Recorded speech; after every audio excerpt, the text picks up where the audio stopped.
ఇర్మియా గ్రంథం 6వ అధ్యాయం 8వ వచనం చదువుతున్నాం. The book of Jeremiah chapter 6 and verse 8. యెరూషలేమా నేను నీ యొద్ద నుండి తొలగింపబడకుండునట్లును. ఆ మాట మీరు అండర్లైన్ చేసుకోండి. నేను చెప్పే ప్రతి మాట కూడా యెరూషలేమా యెరూషలేమా అని సంబోధించే మాటే. యెరూషలేమా నీ హృదయంలోని చెడుతనాన్ని కడిగి వేసుకును అన్నాడు. ఇక్కడ రెండవ మాట యెరూషలేమా నేను నీ యొద్ద నుండి తొలగింపబడకుండునట్లు నేను నిన్ను పాడైన నిర్మానుష్య ప్రదేశముగా చేయకుండునట్లును. పాడైపోయిన నిర్మానుష్యమైన ప్రదేశముగా నిన్ను చేయకుండాలి అంటే శిక్షకు లోబడుము. నీవేం చేయాలి? నా శిక్షకు లోబడుము అని ప్రభు అక్కడ మాట్లాడాడు. శిక్షకు లోబడుము. హిబ్రూ భాషలో యాసార్ అనే పదం ఉంది. శిక్ష అనే చోట యాసార్ అనే పదం వాడారు. దానికి 3 ప్రాముఖ్యమైన అర్థాలు ఉన్నాయి. ఒకటి రిఫార్మేషన్, మార్పు అనేది. రెండవది చాస్టైజ్మెంట్, గద్దింపుకు మనం లోబడాలి అంట. చాస్టైజ్మెంట్ అంటే శిక్షణ. దేవుడు మనల్ని కొన్నిసార్లు శిక్షణలోనికి నడిపిస్తాడు. మూడో మాట ఏం రాశాడంటే కరెక్ట్ అనే పదం, అంటే సరి చేసుకొనుట. ఈ 3 పదాలు, యాసార్ అనే హిబ్రూ పదానికి ఈ 3 అర్థాలు ఉన్నాయి. ఒకటి రిఫార్మేషన్, రెండవది చాస్టైజ్మెంట్, మూడవది కరెక్ట్. మళ్ళీ మనం కరెక్ట్ చేసుకోవడం. అర్థం చూసుకుంటాం. ఎంతమంది అర్థం చూసుకునే వాళ్ళు ఉన్నారు ఇక్కడ? అందరూ చూస్తారు. ఉదయాన్నే లేవగానే అద్దాన్ని చూసుకుంటాం. ఎక్కడికైనా బయటికి వెళ్ళాలనుకోండి, అద్దాన్ని చూసుకుంటాం. నేను కూడా చూస్తాను. అద్దానికి ఏ ఒక్కరు మినహాయింపు కాదు. ఎక్కడో బాగా పల్లెటూరుల్లో కొండ ప్రాంతాల్లో ఉన్న వాళ్ళు ఏదన్నా కొంచెం మినహాయింపు ఇవ్వచ్చేమో, కానీ వాళ్ళు కూడా అక్కడక్కడ తిరణాల్లో తీర్థాల్లో దొరికే చిన్న చిన్న అద్దాలు పట్టుకుని వెళ్ళి చూసేసుకుంటూ ఉంటారు. వాళ్ళు కూడా అద్దాలు అనేవి చాలా అట్రాక్టివ్గా ఉంటాయి. కొన్ని సందర్భాల్లో షాపింగ్ కాంప్లెక్స్లోకి వెళ్తుంటే ఈ రోజున ఏం పెడుతున్నారు? పెద్ద పెద్ద అద్దాలు. ఇంకా అక్కడ చూసుకుని ఇంకా కదలట్లేదు అమ్మలక్కలు. ఆ చీరలు వాళ్ళ మీద పెట్టుకుని ఈ చీర ఎలా ఉంటుంది, ఆ చీర ఎలా ఉంటుంది అని చెప్పి అద్దాల్లో చూసుకుని మురిసిపోయే వాళ్ళు చాలామంది ఉంటారు. అద్దం ఎందుకు చూస్తామండి? మళ్ళీ మనం కరెక్ట్ చేసుకోవడానిక, లేకపోతే చూసి వెళ్ళిపోవడానిక?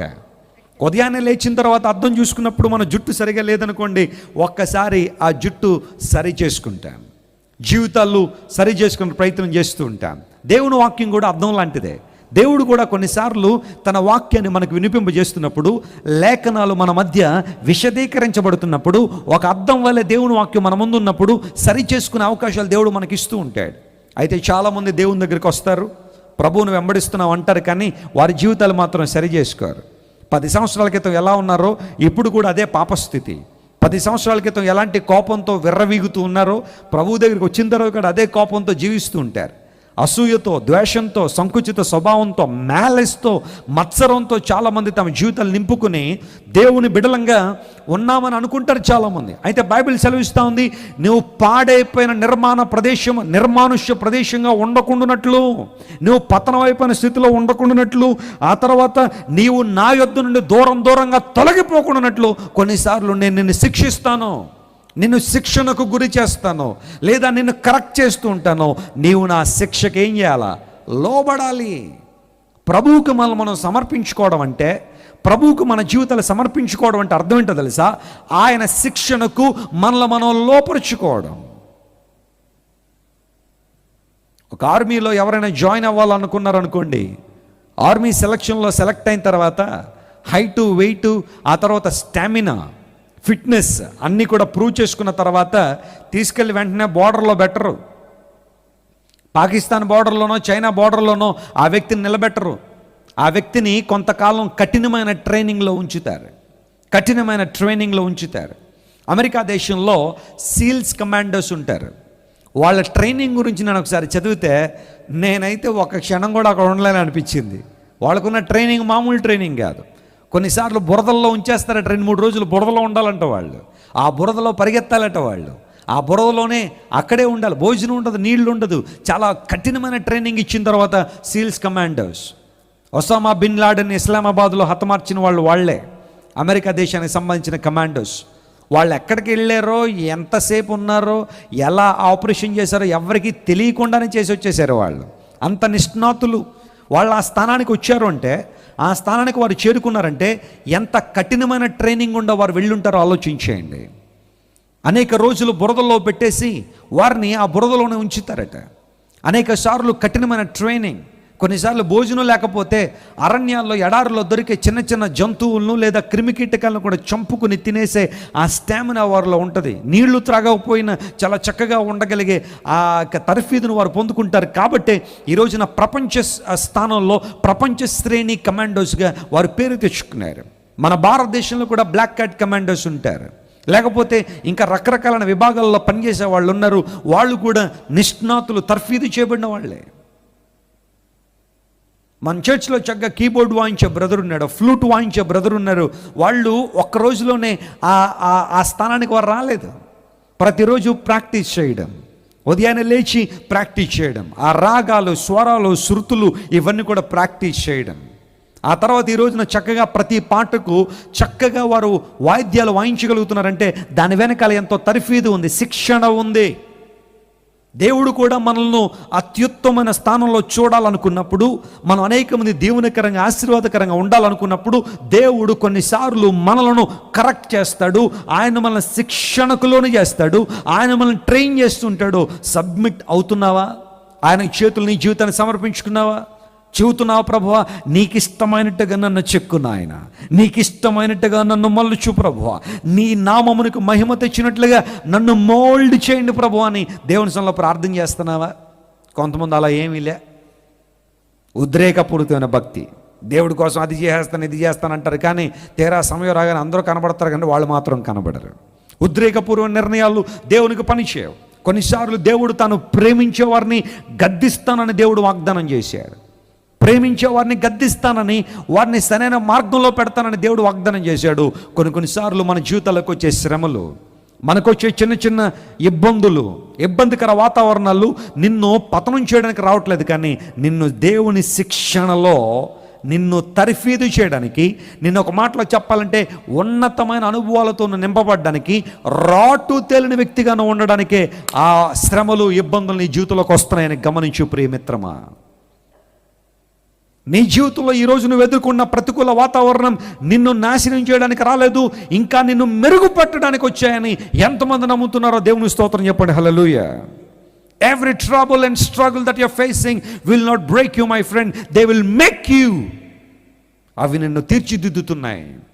క్రైస్తవ జీవితం తర్ఫీదుతో కూడిన జీవితం, క్రైస్తవ జీవితం శిక్షణతో కూడిన జీవితం. దేవుడు కొన్నిసార్లు మనల్ని శిక్షణ గుండా నడిపిస్తూ ఉంటాడు. దేవుని శిక్షకు లోపడాలి, గద్దింపుకు లోపడాలి. కొన్నిసార్లు దేవుడు తన సేవకుల ద్వారా గద్దింపునిస్తాడు. తీసుకుంటున్నావా గద్దింపును? లేకపోతే మీరెవరండి నన్ను గద్దించడానికి? ఎవరిచ్చారండి మీకు అధికారం? మేమేదో 100 రూపాయలు 200 రూపాయలు కానుకిస్తా ఉంటే బ్రతికే మీరు మమ్మల్ని గద్దిస్తారా అని కొంతమంది గద్దింపుకు లోబడరు, గద్దింపును తీసుకోరు.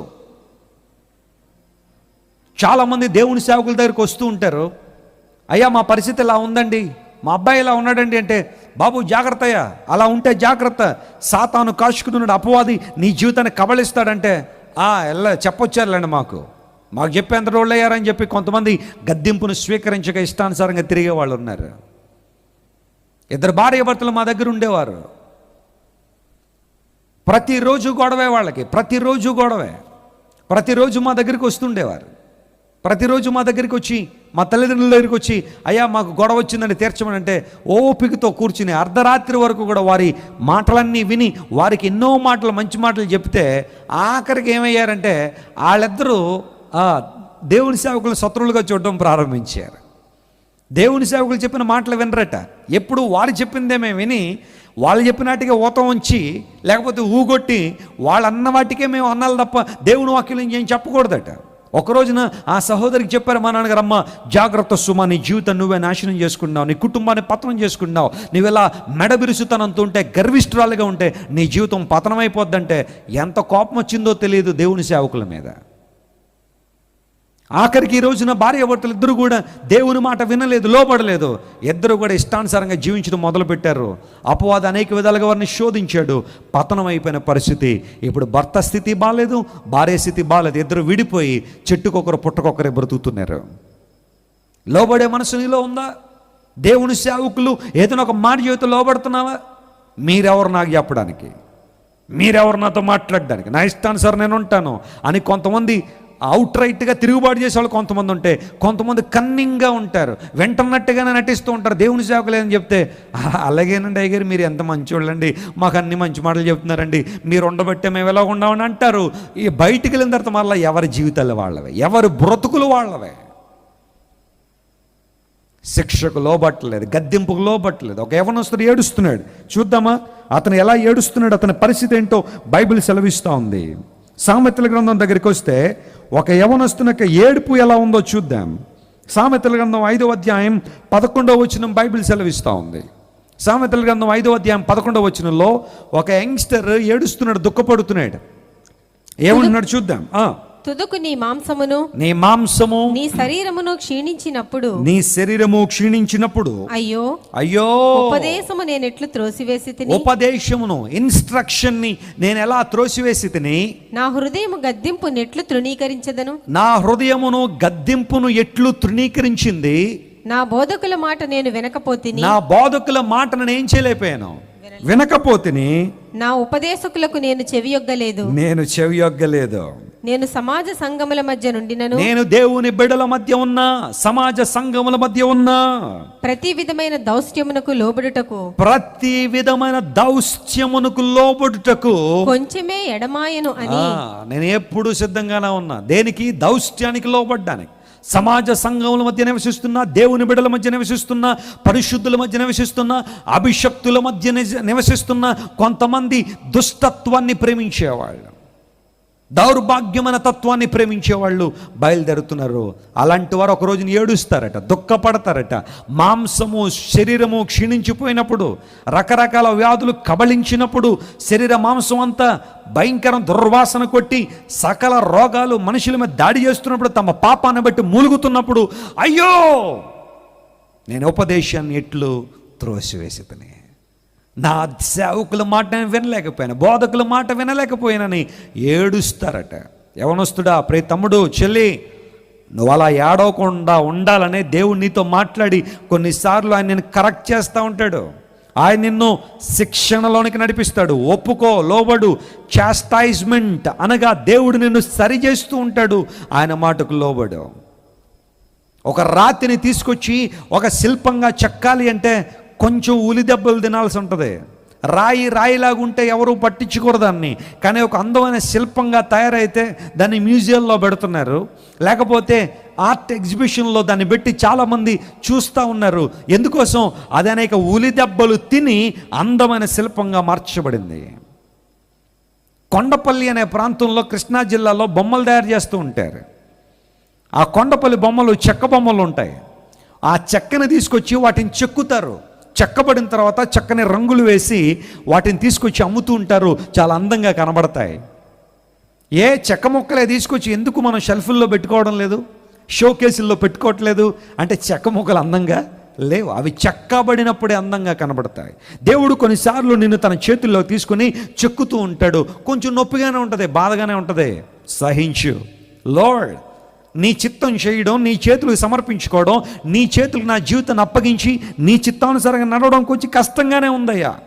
అయితే ప్రభువా నీకు లోబడుతున్నానయ్యా, నీవు నన్ను కరెక్ట్ చేస్తున్నప్పుడు, నన్ను సరి చేస్తున్నప్పుడు, నన్ను చెక్కుతున్నప్పుడు నీకు నా జీవితాన్ని సమర్పిస్తున్నాను ప్రభు అని ఎవరైతే వారి జీవితాన్ని ప్రభువుకు అప్పగిస్తారో అప్పుడు వారి జీవితంలో అందమైన స్థితిలోకి దేవుడు తీసుకొస్తాడు.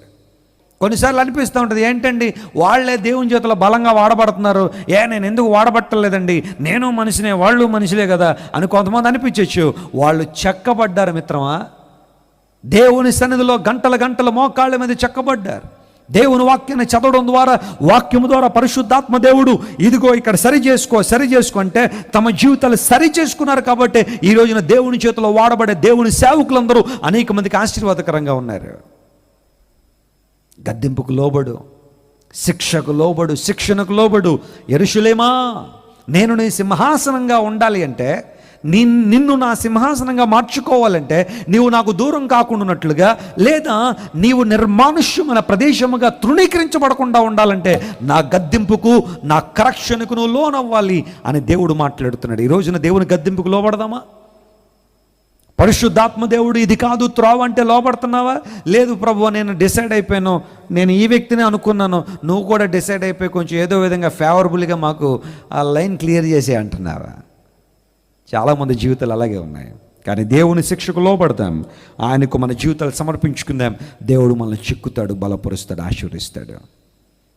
తనకున్న బుద్ధి బలంతో, జ్ఞాన బలంతో, ఐగుప్తులో తను నేర్చుకున్న యుద్ధ ప్రావీణ్యతతో లేదా సకల విద్యల ప్రావీణ్యతతో ఇశ్రాయేలు జనాంగాన్ని కాపాడదాం అనుకున్నాడు మోషే. కానీ అవ్వలా, కుదరలా. 40 సంవత్సరాలు దేవుడు ట్రైనింగ్ ఇచ్చాడు. మిద్యాన్ అరణ్యంలో మెడలు ఉంచాడు దేవుడు మోషేవి. మిద్యాన్ అరణ్యంలో సహనం నేర్పించాడు. దేవుని ఎడల భక్తిని నేర్చుకున్నాడు. దేవునికి కృపలో వర్ధిల్లాడు. 40 సంవత్సరాల తగ్గింపు జీవితం 40 సంవత్సరాల ఇశ్రాయేలు ప్రజల్ని కనాను వైపుగా నడిపించడానికి దోహదపడింది. నమ్మిన వారు దేవునికి స్తోత్రం చెప్పండి. హల్లెలూయా. 40 years ఆఫ్ ట్రైనింగ్. 40 సంవత్సరాలు మోషే తర్ఫీదు చేయబడ్డాడు, దేవుని శిక్షణకు లోబడ్డాడు. కాబట్టి అన్ని లక్షల మంది ప్రజల్ని ఐగుప్తు చెర నుండి విడుదల చేసి కనాను దేశం దిశగా నడిపించగలిగాడు. నీ జీవితంలో కూడా దేవుని కరెక్షన్కు, చాస్టైజ్మెంట్కి నువ్వు లోబడితే, ఆయన యొక్క రిఫార్మేషన్కి నువ్వు లోబడితే, నిన్ను నువ్వు సమర్పించుకోగలిగితే, you will become a blessing.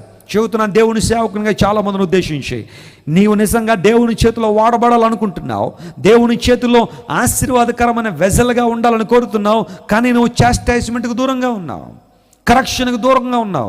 ఈ రోజున రా, దేవునికి సమర్పించుకో. ప్రభువా, నీకు ఇష్టమైనట్టుగా నన్ను చెక్కే ప్రభువా, నీకు ఇష్టమైనట్టుగా నన్ను మలుచు నాయన.